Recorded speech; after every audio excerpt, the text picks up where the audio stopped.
महाराष्ट्र के चुनावी नतीजे आने के बाद अब महाराष्ट्र में मुख्यमंत्री पद को लेकर गहमागहमी काफ़ी तेज हो गई है। 23 नवंबर को रिजल्ट आए थे और 23 नवंबर को रिजल्ट शाम को आने के बाद से ही एकनाथ शिंदे, अजीत पवार और भाजपा नेता यानी भाजपा के उप मुख्यमंत्री देवेंद्र फडणवीस मुख्यमंत्री पद को लेकर मैदान में है। इन सब की अभी मुख्यमंत्री पद का ऐलान नहीं हुआ कि एकनाथ शिंदे अपने जो पिछली बार 42 विधायकों के साथ बागी हुए थे, एकनाथ शिंदे जाकर के राज्यपाल महाराष्ट्र के राज्यपाल को अपना इस्तीफा सौंप दिया है। वही इस्तीफा सौंपने के बाद भी इस बार कयास लगाए जा रहे हैं कि एकनाथ शिंदे यानी शिवसेना जो है वो चाहती है कि दोबारा से एकनाथ शिंदे मुख्यमंत्री पद की शपथ ले। हालांकि दूसरी तरफ भाजपा का कहना ये है यानी भाजपा समर्थकों का ये कहना है कि इस बार जिस प्रकार से भाजपा की लहर में चली है, भाजपा की सुनामी आई है और भाजपा ने 132 सीटें जीतकर सबसे बड़ी पार्टी बनी है, सारे रिकॉर्ड धराशायी कर दिए। इसको देखते हुए देवेंद्र फडणवीस को इस बार मुख्यमंत्री बनाना चाहिए।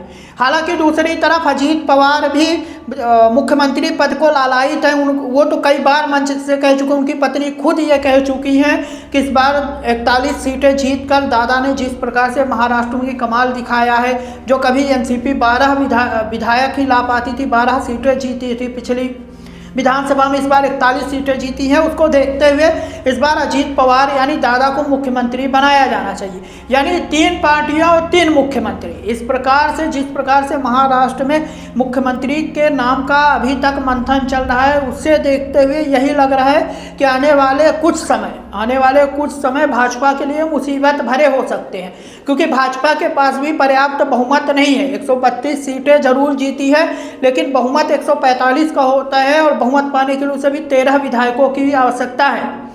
यदि हम निर्दलीय की भी बात करें, मैं आपको एक बार डाटा दिखा देता हूं कि क्या स्थिति है। तो यदि महाराष्ट्र में सीटों की बात की जाए कि कौन सी पार्टी कितने सीट जीती है, तो महाराष्ट्र में भाजपा ने 132 सीटें जीती हैं, यानी 132 सीटों के साथ सबसे बड़ी पार्टी बनकर उभरी है। वहीं दूसरे नंबर पर शिवसेना ने 57, शिंदे एनसीपी ने 41 और शेष अन्य पार्टियां हैं यानी उद्धव ठाकरे 20, 16 इंडियन नेशनल कांग्रेस और 10 जो है तो वो शरद पवार की पार्टी ने जीती है। यानी कुल मिलाकर इस बार जो गेम होने वाला है, यदि निर्दलीय की भी बात की जाए तो निर्दलीय यहाँ पर आप देख सकते हैं कि निर्दलीय ने मात्र इंडिपेंडेंट जो थे या छोटी पार्टियाँ थी मात्र 10 विधायक चुन कर आए। यदि मैं इन 10 को भी यानी महाविकास अघाड़ी के सभी विधायकों को छोड़ दिया जाए और यदि ये 10 भी भाजपा में ऐड कर दिए जाएं तो भी भाजपा बहुमत नहीं पाएगी, क्योंकि 142 विधायक ही होते हैं, तो भी 3 विधायक भाजपा के लिए कम पड़ जाएंगे।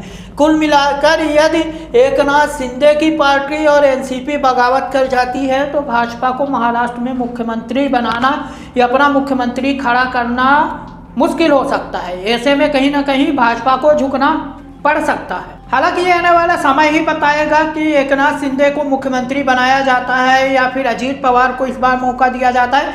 लेकिन जिस प्रकार से महाराष्ट्र में स्थिति है और नामों की बात की जाए तो इस समय यदि सबसे ऊपर जिसका नाम है वो देवेंद्र फडणवीस का है। यानी लगभग ये तय हो चुका है कि इस बार सूबे की कमान यानी महाराष्ट्र की कमान देवेंद्र फडणवीस के हाथों में ही होगी।